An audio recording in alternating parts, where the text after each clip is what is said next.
माज सुनो अंगद मोहसन बिरे कवन जोधा बल तव रूप नारी बिरहा बल हीना जनुग सासु दुख मलीना। रावण ने कहा कि पांच की सेना, बंदरों की सेना लेके आ गए तुम लोग और ये लोग मेरे से लड़ोगे, रावण से लड़ोगे, हैं? कोई तुम्हारे अंदर ऐसा नहीं है, बलवान नहीं है जो युद्ध में मुक्त दोबारा नहीं कर सके। जो अति सुवर्ण सराव रावण सो सुग्रीव कर केर लग दावन चले ये बहुत सो वीर न कोई पढ़े कबरी लेना कोई। रावण जिस तरह तुम अपने आप की नीचे हार रहे हो ना, अपने आप की सराहना कर रहे हो ना, ये सब चीजें झूठी है और झूठी शान में मत रहो। रावण माँ सीता जी को लौटा दो, इसी में तुम्हारी भलाई है।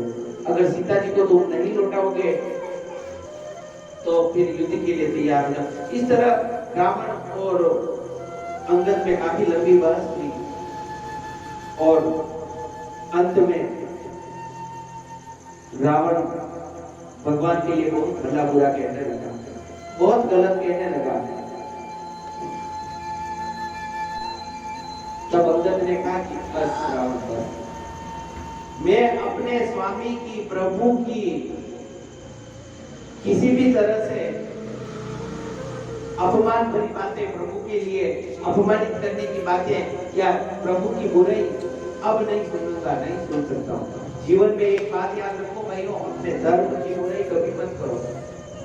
आजकल सोशल मीडिया के युग में अपने धर्म के ऊपर सब अंगद को गुस्सा है, रावण तू एक क्या एक काम कर, तो बार बार मेरे प्रभु का अपमान कर रहा है, बार बार मेरे प्रभु के लिए गलत कह रहा है ना, ले। अंगद जी ने उसी समय अपना पैर रावण की सभा में जमा दिया।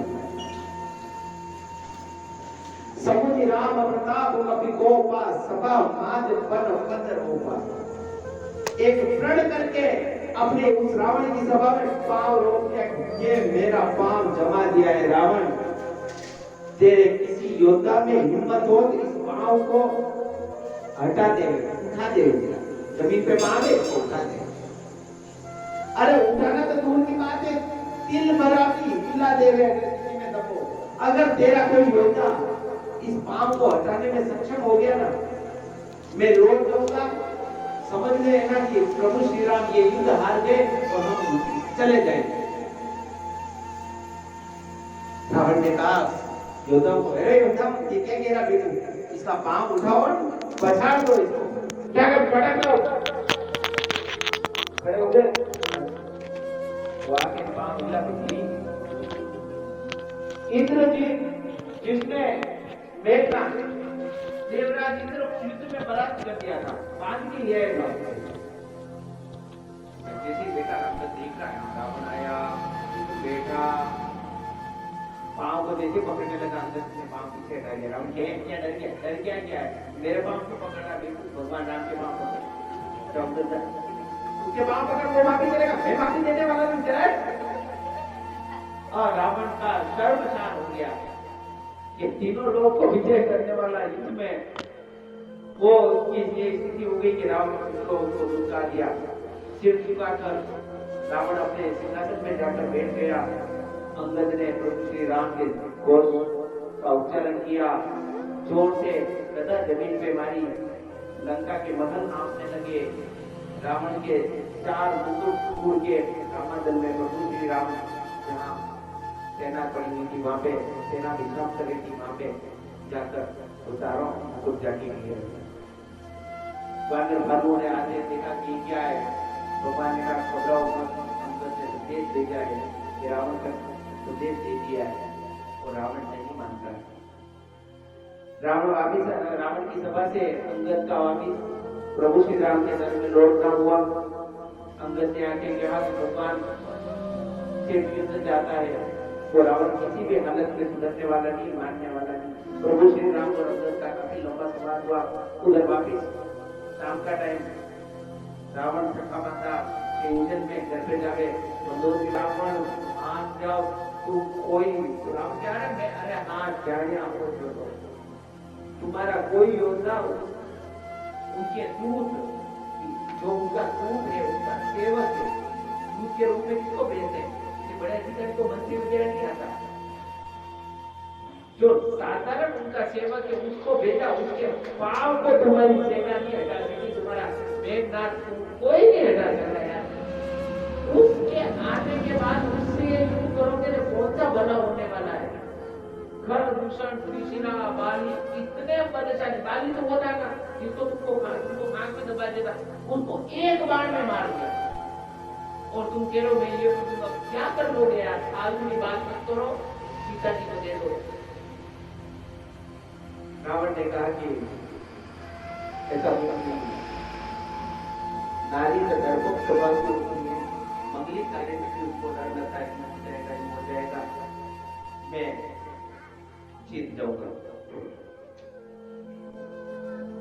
इधर राक्षसों से युद्ध करने लगे अभी तक तो मतलब युद्ध की शुरुआत की है रावण की सेना और प्रभु श्री राम की वानर सेना युद्ध के मैदान में नहीं है ये सारे धावा बोल रहा है महल के ऊपर और प्रभु श्री राम ने कहा देखो हनुमान जी गए थे उस समय हनुमान जी 50 लोगों सेना को तो सीता जी को ढूंढने गए उस समय चिंता किया गया और कहा कि उन्होंने लंका को जलाई उन्होंने जलाई उस समय स्थिति अलग थी अब लंका को नुकसान नहीं होना चाहिए लंका को लंका को जहाज वो नहीं होना चाहिए क्यों कि मैंने विभीषण का राज तिलक कर दिया है सुंदरकांड में आता है विभीषण जब आता है तो प्रभु श्री राम ने कहा तुम मेरा दर्शन करने के लिए आए हैं क्या दे सकता हूँ क्या लंका का राज मतलब रावण करेगा और लंका का राजा तो करेगा तो अब लंका अपने मेरे भक्त विभीषण की है तो इसलिए लंका में कोई नुकसान ज्यादा मत करना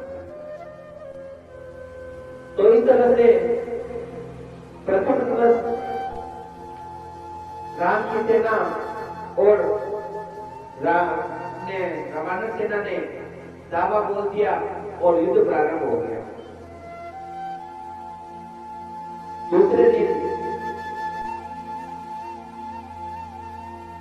जैसे पता चला कि युद्ध शुरू हो गया है रावण ने पूछा कि उन्होंने तो दावा तो बोल दिया क्या करें हमारे बोल से राक्षस मारे नहीं गए गुस्सा करके मेघनाथ बोलता है सीता जी घबराओ कल इन सबका सामना मेरे से होगा इधर दूसरे दिन युद्ध के लिए उत्साह के साथ में वानर सेना बड़े उत्साह के साथ में मिल गई कल सब राक्षसों को मारा आज ही मारेंगे पर दूसरे दिन पासा पलट चुका था मेघनाथ सामने आया वानर सेना में तीरों से अंधाधुंध प्रहार करने लगा अंधाधुंध कांड करने लगा सब वानर सेना में खलबली बच गई सब पहुंचने लगे भगवान की एक आदत है प्रभु श्री राम की वानरों को थोड़ा सा घमंड आ गया अरे राक्षस हम जीत जाएंगे तो इंद्र जी का बल बढ़ा दिया राक्षसों का बल बढ़ा दिया ताकि उसका घमंड दूर हो जाए घमंड प्रभु अपने भक्त में कभी देखते नहीं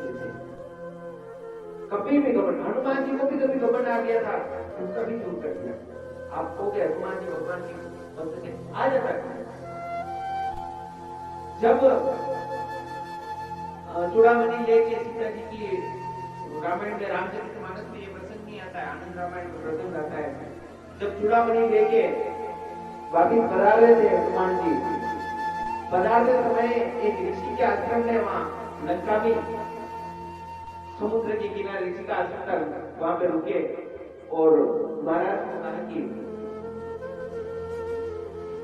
मेरी ये चूड़ामणि जरा रखना है समुद्र में पानी पी गया तो महाराज ने कहा कि ये कमंडल है इसमें डाल दो कमंडल में चूड़ामणि डाल दी पानी पी के आए हनुमान जी फिर महाराज ने कहा कि जिस कमंडल में तुम चूड़ामणि डाली तो वहां पे खासियत है एक चूड़ामणि डालोगे तो 2 हो जाएगी कितनी हो जाएगी एक तुम्हारी चूड़ामणि ले जाना एक हो जाना हनुमान जी अब कमंडल में जैसे हनुमान जी ने हाथ डाला चूड़ामणि इतनी जैसे आगे और देखो अब समुद्र को उल्टा क्या चूड़ामणि निकलते ढेर लग गया हनुमान जी का ये क्या है क्या मेरे को समझ में नहीं आ रहा तब महात्मा जी ने कहा हनुमान घमंड बंद करो कि हनुमान को थोड़ा हम आ गया था नष्ट कर देते और आपस में बुरी तरह से भिड़ गए। बार बार मेघनाथ ने सोचा कि भाई साहब आज युद्ध का अंत हो जाएगा, अगर मैंने कुछ नहीं किया तो ये लक्ष्मण मुझे आज ही समाप्त कर देगा। शेषनाग के अवतार थे, प्रभु श्री राम के छोटे भाई थे, टिक ही नहीं पाता उसके सामने कोई। नाना विधि प्रहार कर शेषा राक्षस भयो प्राण अवशेषा।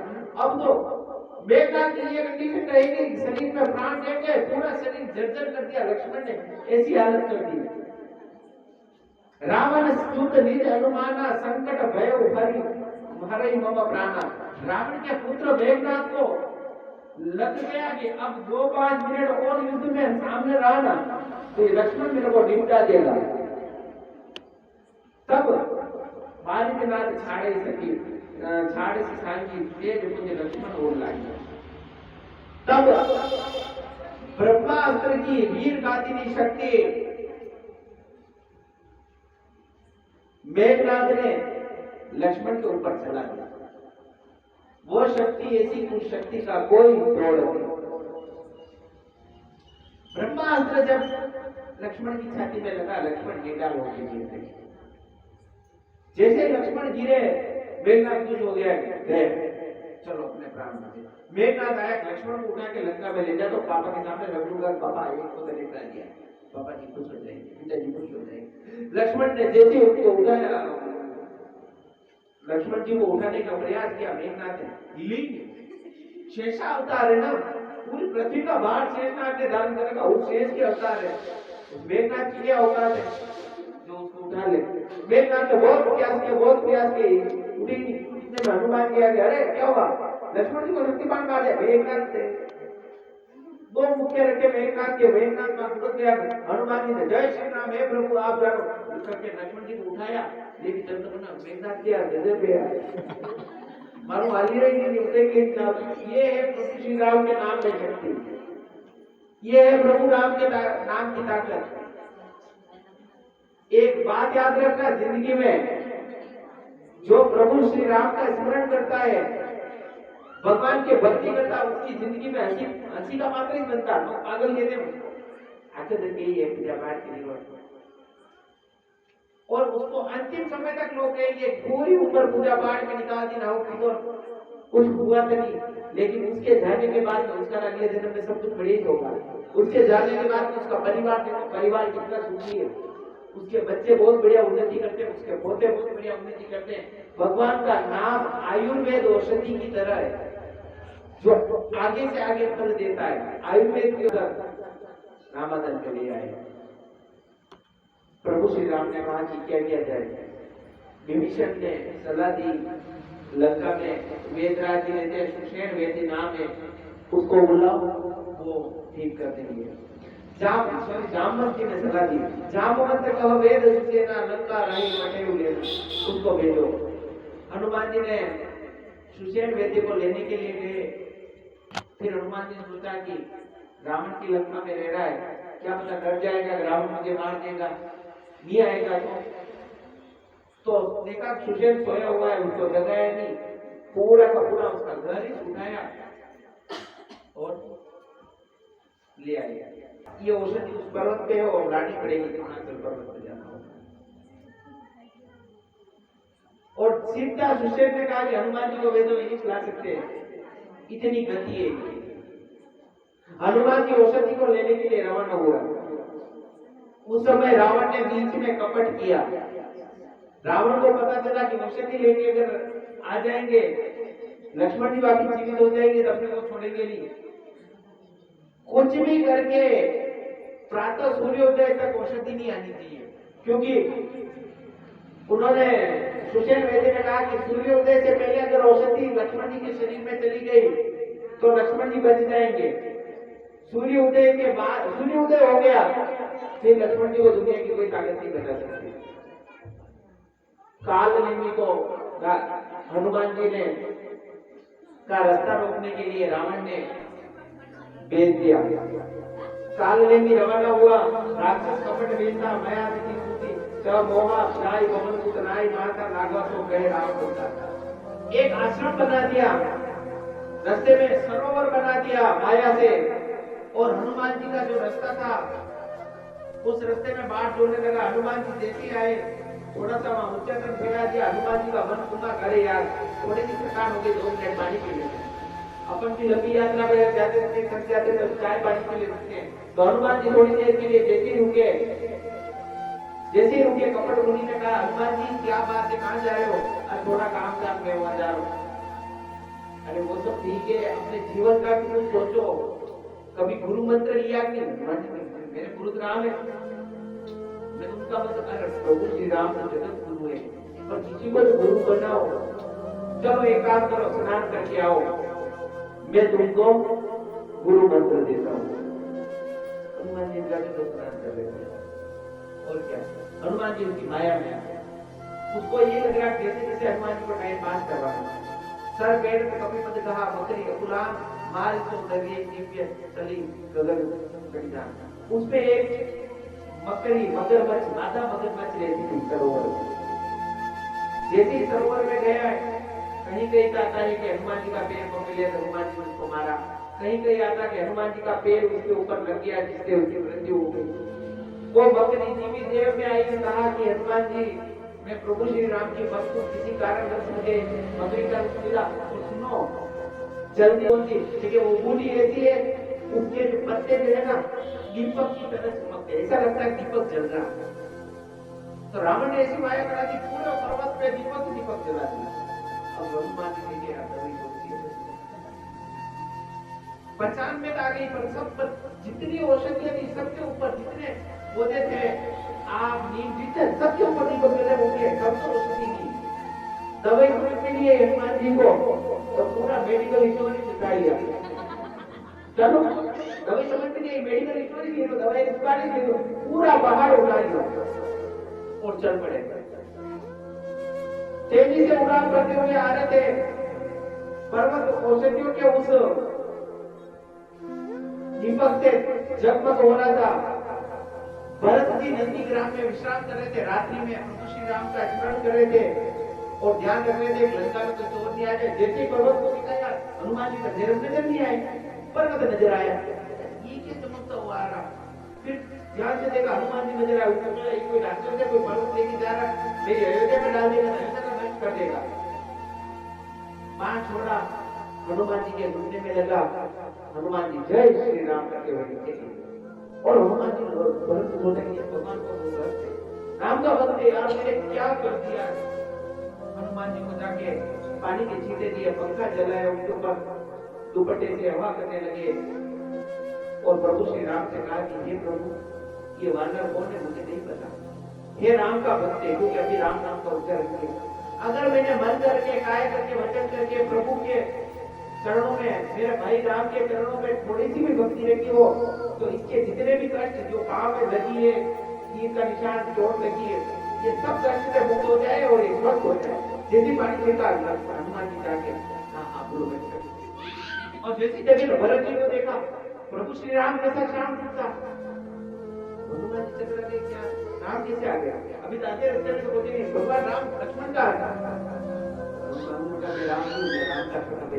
अच्छा भरत क्या हुआ? अरे कुछ नहीं हुआ, वो राम जी लक्ष्मण जी के और राम लक्ष्मण जी का रावण से युद्ध किया था, लक्ष्मण जी को शक्ति बांट लगा और ये दबे लेके जाओ। भरत ने कहा हे भगवान, मैं कितना भागा हूँ, मेरी माँ ने प्रभु का राज्य छुड़वाया। इधर हनुमान जी औषधि लेके जा रहे थे, जिनको मैंने घायल कर दिया। अब टाइम पे औषधि नहीं पहुंचेगी तो भाई के प्राण संकट में। हनुमान भरत जी ने कहा हनुमान जी आप इस तीर पे बैठो, मेरे बाण पे बैठ जाओ, मैं बाण चलाता हूँ, इस बाण पे बैठ जाओ, ये बाण भेद आपको वहां पहुंचा देगा, लंकापुरी में युद्ध हो रहा। हनुमान जी कहा नहीं प्रभु आपको बस आशीर्वाद दो, मैं चला दूं। भरत जी का हमारा आशीर्वाद आपके साथ है। हनुमान जी ने जय श्री राम को उच्चारण किया और रवाना हुआ। पवन वेग से बहुत तेज गति से तीव्र गति से उड़ रहे हनुमान जी। और इधर समय हो रहा है कि सूर्य हो सकता है, कभी भी उदय हो सकता है। ब्रह्म मुहूर्त आ गया। हनुमान जी ने सूर्य से प्रार्थना की, हे सूर्य देव, प्रभु श्री राम का कार्य करने जाता। सूर्य कभी न खत्म, तो फिर जानते हो मैं कौन हूं? मैं वो हनुमान बाल समय रवि भक्ष लियो। मैं वही हनुमान हूँ। अब मैं तो बड़ा हूँ, मैं क्यों कर सकूं? अंतिम छोटा हो। जब हनुमान जी छोटे थे तब हाँ पालने में सुना कि अंजना मैया कहीं गई हुई थी। अंजना हनुमान जी को बहुत तेज भूख लगी, क्या कहूँ क्या कहूँ। उस समय सूर्य उदय हो रहा था लाल लाल। हनुमान जी बोला कोई फल दिख जाए, जो सूर्य को नाश्ते में खा गए, मुंह में ले लिया। अब वो गर्म था, सूर्य का मुंह जले तो मुंह में लेके बैठे रहे। इंद्र देवता ने वज्र की आंखें मारी थी, मुंह पे तब हनुमान जी का मुंह थोड़ा ये हो गया था, हनु टेढ़ी हो गई। तब वो सूर्य को छोड़ा और जब हनुमान जी के ऊपर प्रहार किया इंद्र देवता ने, तब मारुत नंदन के वायु के पुत्र थे, हवा को गुस्सा आ गया। वायु देवता गुस्सा आ गया, मारने प्रकट हो गई थी। वायु देवता ने पूरे तीनों लोग में बहना बंद कर दिया। तीनों लोग में हाहाकार मच गया, हवा का बहना बंद हो गया। लोग हवा के बिना सांस लेते थे, प्राणी मरने लगे। तो भगवान देवता से प्रार्थना की, प्रभु आप इतना गुस्सा मत करो। सब देवताओं ने कहा कि हम सब मिलकर हनुमान जी को वरदान दें। किसी देवता ने कहा कि आप वज्र के समान बन जाओ, मजबूत बन जाओ। अलग अलग प्रभु श्री राम इतने स्वार्थी थे कि एक पत्नी के लिए अपने हीरे जैसे भाई को दिया, भाई को युद्ध में मरवा दिया। प्रभु श्री राम बार बार विलाप कर रहे हैं। सो अनुराग कहा, अब भाई उठो न ममा बच्चा निकलाई। ये भाई तुम उठो, एक बार उठो और बोलो जता पंख बिनु खगति नीना मणि बिनु खनी करीबर नीना। पंख के बिना पक्षी नहीं जी सकता है, मणि के बिना सांप नहीं जी सकता। मेरे भाई मैं तुम्हारे बिना जी नहीं पाऊंगा। भाई उठो। इधर प्रभु इतने में विलाप करे, प्रभु प्रताप सुनि कान्हा विकल भय। निका बोलती है, लक्ष्मण जी बच गए। रावण बहुत पछताने लगा कि अब क्या किया जाए। मेघनाथ ने कहा घबराओ मत पिताजी। मेघनाथ तपस्या करने चला गया, अपनी ताकत को बढ़ाने। रावण गया कुंभकर्ण के पास कि कुंभकर्ण को जगाओ, सोया हुआ था। अनेक तरह के ढोल नगाड़े बजाए गए कुंभकर्ण को जगाने के लिए, मिठाई बनाई गई, उसकी खुशबू नाक में पहुंची, ढोल नगाड़ों की आवाज पहुंची। कुंभकर्ण जागा। कुंभकर्ण ने कहा